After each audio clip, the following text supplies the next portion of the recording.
Pengen ngeloop keyboard tapi nggak tahu caranya? Nih, gua kasih tutorial singkatnya.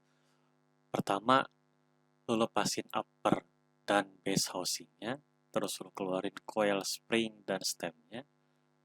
Nah, urutan yang lu mau lakuin itu adalah yang pertama, loop bass housing-nya, dilanjut dengan loop stem, dan yang terakhir set coil spring di tempat yang udah dipakein Krytox GPL oil.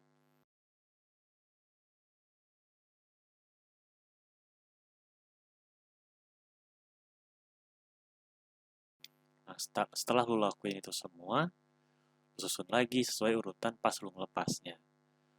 Udah gitu, lu pasangin upper dan bass housing, udah deh selesai.